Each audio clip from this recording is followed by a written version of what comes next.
Okay, I'm going to apologize right away for the audio quality in this episode. The app we were using for some reason was sounding great, and then the quality just sounded worse. So we should be moving over to another app for the next episode. I apologize in advance. That sounds so bad. Hello and welcome to Slaughterhouse Talks. I'm Porkchop. And I'm Dr. Grave. And we're talking about Halloween 5, Revenge of Michael Myers today, released in 1989. Oh boy. Oh boy. This movie is a rough one. It's probably because it took us so long to do this episode. One, because we have lives. And two, because this movie is just so hard to just even... It's tough. It's a tough one, but we did it, at least.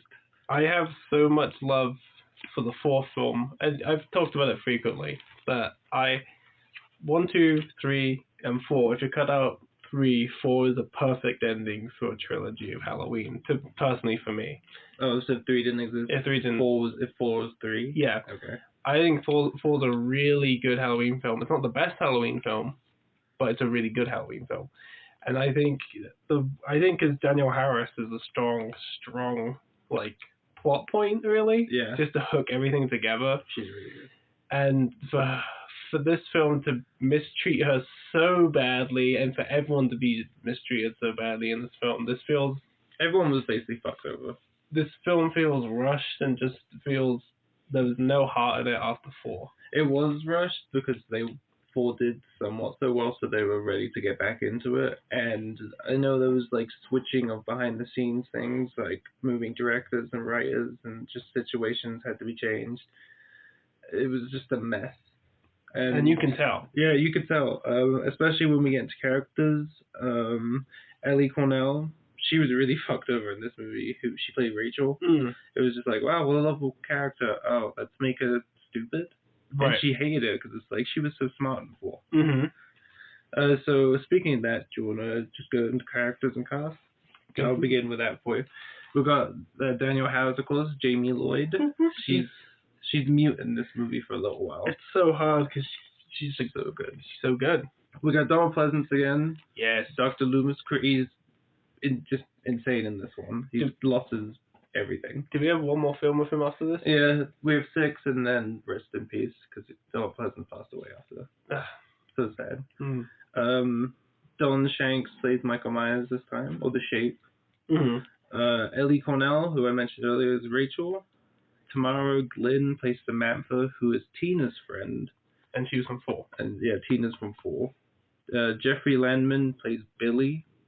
Oh, yeah. I don't know who that character was.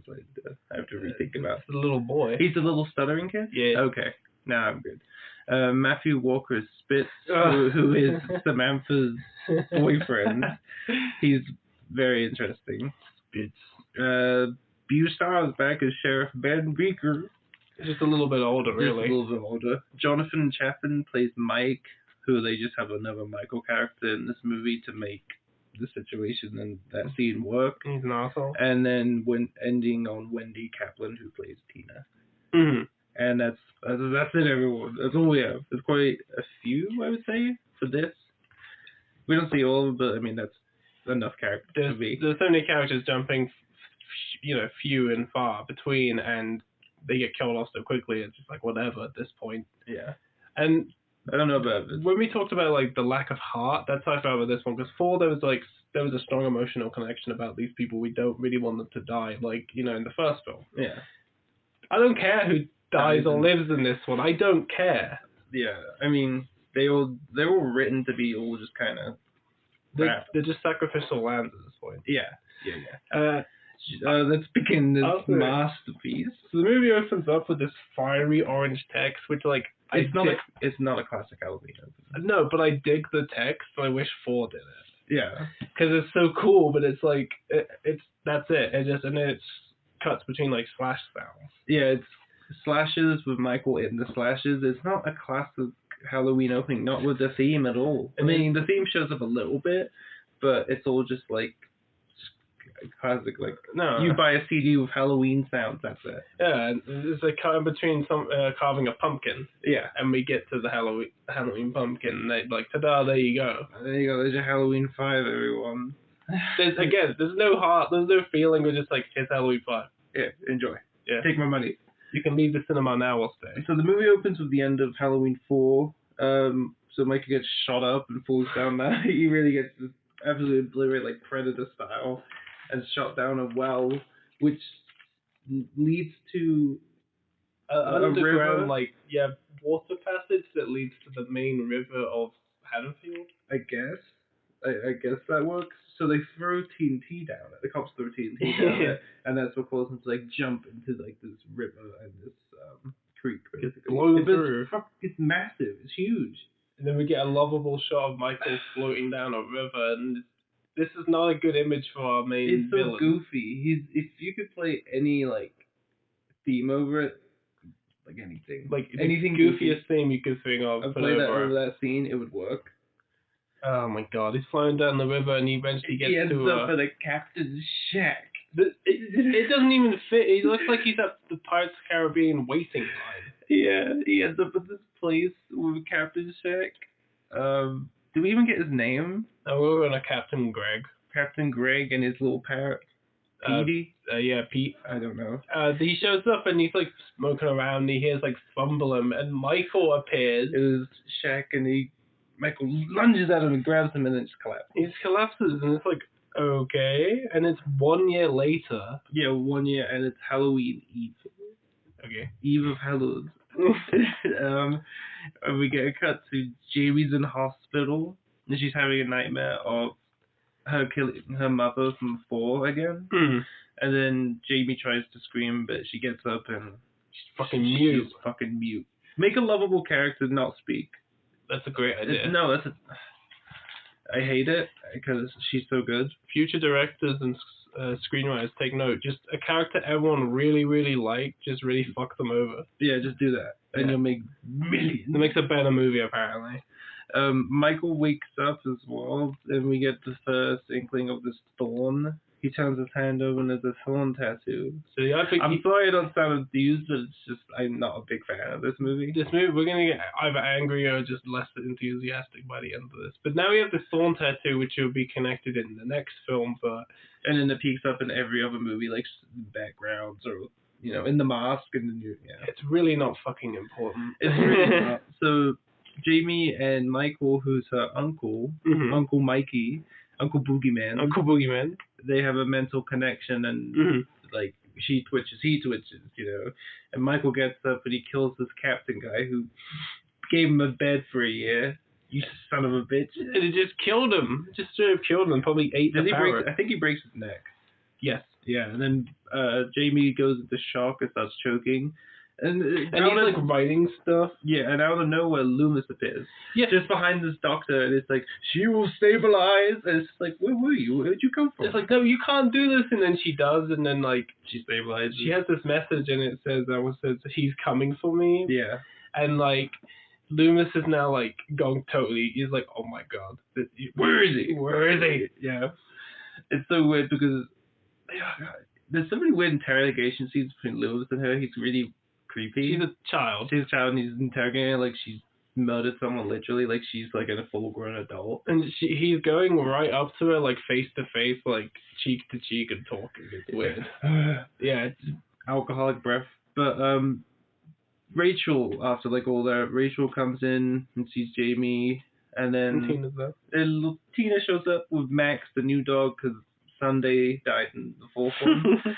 So we got Max, and then Loomis comes in, stops all the fun. He's like, what is going on here? Halloween? Like, you can't be here with this. And everyone, like, leaves, and Jamie's all sad again. And it's because but 3 minutes of that, someone outside throws a rock through the window with a note attached saying the evil child must die, because everyone has found out in Haddonfield that Jamie is connected to the bloodline of Michael Myers. Now, it's stated, is she killed the mom or is she wounded? She's dead. The mom and freaking dad and stuff, they're like away. They're like on a vacation break. But she's wounded. Yeah, she's wounded, I guess, from something. Because, like, we're talking about, I didn't really connect Jamie, it. like, in the previous film. It must have slashed at her, but not killed her. Yeah. There's not really brought really up. Anyway, So Michael kills. Well, I'll say all this because I cut most of this out because Rachel goes back to the house and oh yes, I cut all of it out because this she just her walking around and then the phone rings and Loomis is like, oh, Jamie says something.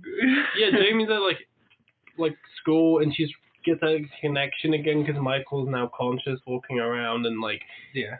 The dog's barking at it and she's drawing the dog and like Loomis comes in and it's just like, oh my god, the dog, call the house, and it's like, no, the dog's fine, and wait, you left all the fucking doors open in your house. So the first call, it's alright because Max just escaped. And the dick-ass police officers. Your favorite characters, the goofy characters. Okay, so the dumb cops, which are, and now they have sound bites on them, and they're sounded by like what? Clown shoes. A clown shoes. And like a honk and like a ooh. Oh god, I hate sound. these characters. And when they first showed up, I wanted to kill both. Yeah. So that's fine, and then everyone leaves. Rachel goes back into the house, and then she's killed by Michael. Michael's still there, and just waiting for this all to happen, and not finally, but let's just say Rachel's dead at this point. Which is sad because Rachel is so good in the first one. Yeah, and she's important. So Loomis falls over to the sheriff's station. He grabs Beaker. And it's like reminds him of all the events. It's like, don't you forget? It's like, of course you don't forget. You know, shaking him. He shows him off his scars again. You remember this? And I guess it proves to Beaker that Michael's still around. Because I guess there's found some bodies. They have some sort of evidence, and in between this, was it Tina and Sally come along to Rachel's house because they were going to pick up for a Halloween party, and oh look, she's not there. Yeah, so Tina goes through, and this scene pisses me off. Why? Because it doesn't lead to anything. They go to the house and then they leave. It's really that. Yeah, Sally picks up Tina. They bring Max. Michael's still in the house because when Tina turns around, you could see him in the background. Even though he's supposed to be hiding, you could see his face play his name in the background. They leave the house. They walk down the street for about 5 minutes talking about what's going to happen. Date night. And then Michael appears. The boyfriend Michael appears in his car, and we get the first introduction about he loves his fucking car. Yeah. And they go to the store and we introduced to Spitz and shit. Oh, yeah. And they go along and it's. So I'm getting so upset about I know, this. I'm sorry. But like, yeah, so they're introduced to these side characters about like, hey, this Halloween party is important, and in a minute intermingled with that scene, Jamie has a freak out. Yeah. And she's just running around the hospital. Oh, because she thinks she sees Michael. Yeah, there's another chase scene where Michael's chasing her, and they get to like the back basement area, and it's a janitor. Yeah, the janitor grabs her. It's like, oh, you're right. And then turns out Michael is actually there, but I don't know how he got there so quickly. He got there really quick. It's like the hospital/school. It seems to be in the same building. Yeah. Right across the street from one another. Loomis interrogates Jamie when she gets back. He's like, you know something? Slams the table, and she's trying to find Michael, and a nurse comes in and stops him to calm him down. Mm-hmm. And in between that, a bus comes it's outside, like, maybe Haddonfield, and these black shoes and this black coat, and the man in black appears and kicks the dog. Yeah, a man in black character shows up, kicks the dog, and that's it. I'm sorry if this sounds really jumbled and this can, continue. But that's how it is. This whole fucking film was, like, just scenes. It really was. And then it cuts back to Loomis goes to the Myers house looking for Michael, and then Man in Black's in the house as well. Man in Black is in the house as well, and then Michael is stalking Mike and Tina. Yeah. And Sally and Spitz, he's just stalking them in the car. Mm-hmm. But it's just so cut, just so weirdly, because then after that, Spitz, Sally, and Tina walk off or go away, and it's just Michael going to Mike's car. And killing him. And scratching it, and then Mike goes up to fight Michael. Yeah. With a garden tool. I don't know what that tool is. It's like a mini rake. Yeah, it's just like a little pitchfork thing. And then Michael kills Mike to get his car. So now we're not confused with two Michael characters. So in between, because I'm going to cut through some most of the theme because it is just more Man in Black stuff. I mean, it doesn't really show up. Michael's now dressed up in a weird like thug mask. Yeah, and, yeah. Tina gets inside the car, and it's kind of creepy because like it's just him. It's just Breathing Michael. heavily. It's really freaky, and they had a little drive through, and they Because to Jamie. Yeah. Getting dressed as Prince. She looks really cute. It's a cute princess thing. And then she has a freak out. Well, Billy shows up first to give her flowers, and Billy gets a little kiss. Yeah, Dr. Loomis doesn't agree with that. Yeah, he's like, disgusting. and then she has a freak out. Because she's seeing what Michael's seeing with the gas station, but she's fallen back into stuttering, and she collapses, and it's stuttering Billy translating stuttering Jamie for Dr. Loomis to now get the answer with the police around. And Where's the location? Where's the location? And there's a picture outside the petrol station, and it's a fucking woman who has 2 cookies for breast. 2 cookies for breast, and the kids are just trying to get out, and it's just like, Cookie! Yeah, and then they finally get Cookie Woman, and I just love hearing Loomis say, Cookie Woman? Just this old, the Cookie Woman, it's like... The gas station. It's yeah. like, you're telling everyone me, knows it's the gas station with the big Cookie Woman. You're telling me every motherfucker in Haddonfield just knows what they're talking about. Yeah. So the police get to Tina, and obviously Michael's gone. He got out of the car. And then Tina gets to Jamie, and then Jamie speaks. Jamie says Tina, and now Jamie can talk. Loomis is like surprised, like, oh, you did it. And then for some reason Tina wants to go to this party, and Loomis is like, you should stay because it's dangerous out there. And she basically becomes dumber. Stupid. And she's like, no, I can't help it. I want to be stupid. And she leaves. And it's like, and they ask, and she, Dr. Loomis looks at the cops, the 2 dumb cops, like, stop her, and it's like, we're not going to arrest her because it's not the law. Yeah. Okay, this is where this movie gets even dumber. There's just all these scenes, like we come back to cops driving up roads, turning around, going one direction, and then, oh, he's here now, getting back into cop cars, turning up roads, and so there's action intermingled, and then we just cut back to cop cars just driving up and down the strip with nothing happening. So in between that, Tina and the gang go to a fucking barn. You want to talk your favorite barn scene? There's a fucking barn somehow outside of this party, and well, first Spitz scares the cops, the goofy cops. That's it. Because they're doing such a great job patrolling the fucking barn. And So yeah, they do that, and then they get into the barn, and then we can get into this long.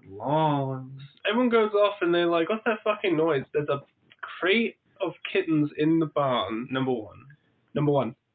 Great kittens. Crate of kittens in the barn, and everyone's like, "Oh, cool, we're gonna go off." Like, that's such a great thing. We should have sex in here because those cats in that crate are just getting me horny. All right. So they go off, and like, there's people wearing fake Michael masks and like jump scaring each other, and then there comes the point where it's actually Michael, and Sammy is a Spitz, and Spitz gets killed. We jump scares her first, then they get sexy time. There's sexy time, and Michael kills Spitz with a pitchfork, goes right through him, and I thought when I first watched this, it would kill both of them logically, right? Yeah, no, just kill Spitz. It's like, okay, we'll throw him aside. Sally's killed with a scythe. And there's quite a long chase scene through the barn, and she gets killed with a scythe, and then Tina goes into the barn to find, Spitz and everyone. Then she goes through the classic kill count thing, and then we go to the police car, and the dumb cops are dead. Yeah, they're dead. Yes! Yeah, you're happy. And then we get into the best scene ever. Michael chasing Tina with a car, and Michael chasing Billy and Jamie in the car. I'm done. I can't do this anymore. No, we'll get past I'll get past the pain for you. This is too... I can't. Okay, so Michael's in the car chasing Billy and Jamie. Tina gets to the side, she's fine. Fucking Billy gets bumped by the car, and it's a fucking kid.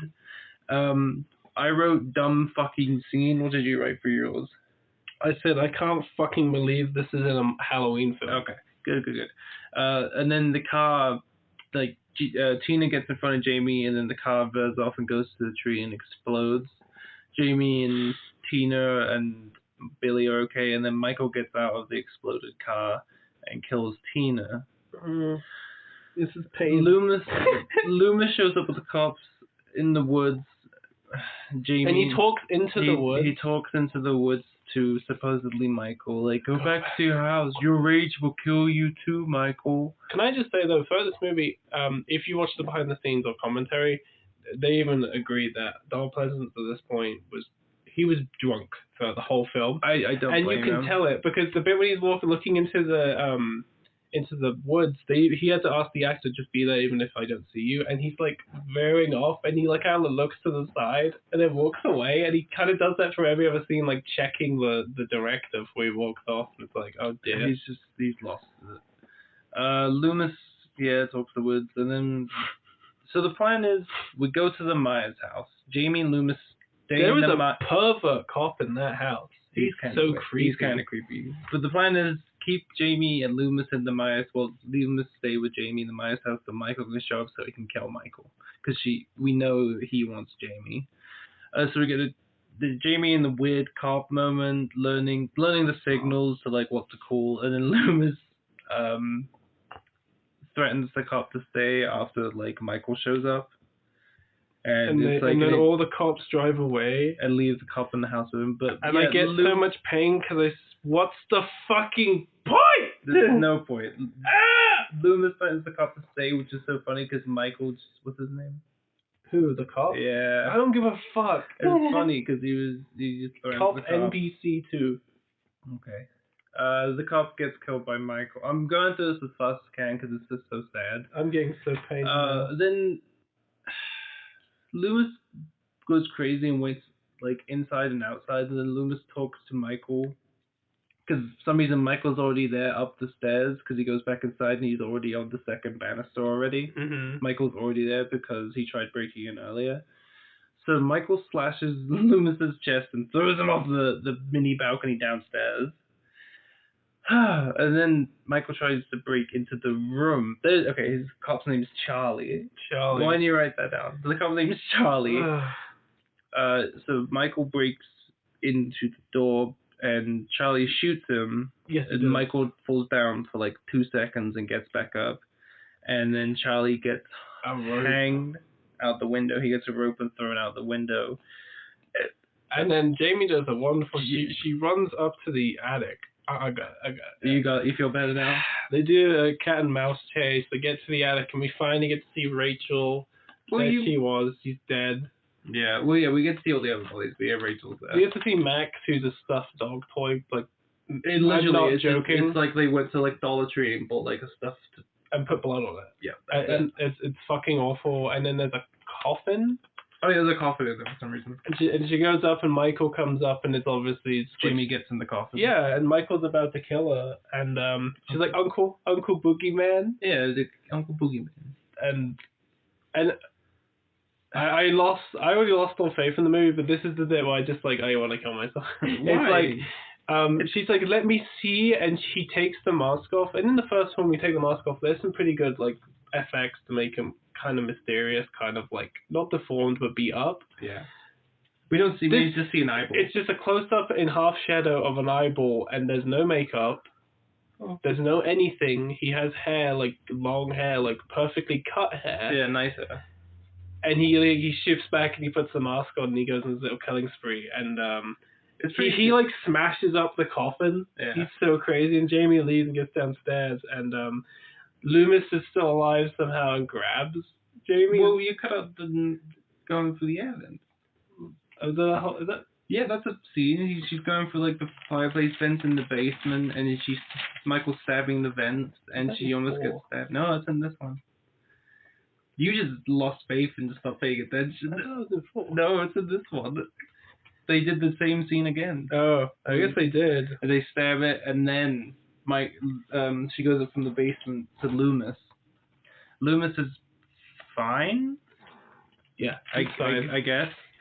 And he's kind of taunting Michael to like come closer, and like he eventually does, and the police are there, and he drops a chain or a net on Michael, and then gets a 2x4 beats. Well, he drops the net and grabs a tranquilizer and shoots him. I think I got 7 or 8 times. Maybe a little less. Yeah, no, sorry, 5 or 6. Mm-hmm. Tranquilizes 5 or 6 times, doesn't go down. Loomis beats Michael with a 2x4. Gets a stroke. He gets a stroke and falls on top of him and looks like they've just had sex. And then there's this dumb, stupid fucking thing. Michael's in jail. Michael's fine. Loomis is carted away somewhere else, and Michael's in jail playing with his little handcuffs. And I stopped writing my notes at this point, and I just... Sorry, I got it. Done. So Michael's in jail, and he's playing with his little handcuffs, and, like, he won't escape. We'll just take him to, like, justice, because it failed, or whatever. And then Jamie walks away, because I guess she's going somewhere. Yeah. I don't know. Man in Black shows up, dynamites the fucking side of the cell, breaks Michael out. All the cops die, even Beaker. And Jamie's like, no! And it fades to black, and Michael has escaped. Halloween 5. So stupid! Hey, we need to perk up, because we're going to watch Halloween 6 next. No! I give this a 4.5. But mainly because some of the kills are pretty cool, and what? I like any of the kills in that Halloween movie. I like, so leave me alone for that. But I like crazy Loomis in this one because he was actually like crazy insane. Like he needed to be locked up. Would you give this movie? When I originally rewatched it, I gave it a 4, but now I'm giving it a 2. 2? I'm giving it a 2. Okay. So yeah, watch up to Halloween 4. For God's sake, please. Yeah. Come on, finish this. I'm trying to think of something where I could be like, yeah, there's something redeemable. Okay, Crazy Loomis and Danielle Harris are the only 2 reasons if you want to watch it. Halloween 4 is just good enough for that. No, we're not going to get into Halloween 4. We have mixed opinions with Halloween 4. But this is hard. This is hard. I think 6 is going to be harder. Yeah, but come on, it's got Paul Rudd. Everyone's favorite sexy Ant-Man. Everyone's sexy Ant-Man. Until then, keep watching horror movies. Please like and subscribe. Don't watch Halloween 5. Don't watch Halloween 5. So that's the or 6. That's it. Or just skip all of them and go to Rob Zombies. But we'll get to that. We'll get to Rob Zombies someday. Someday. Have a good day. Bye.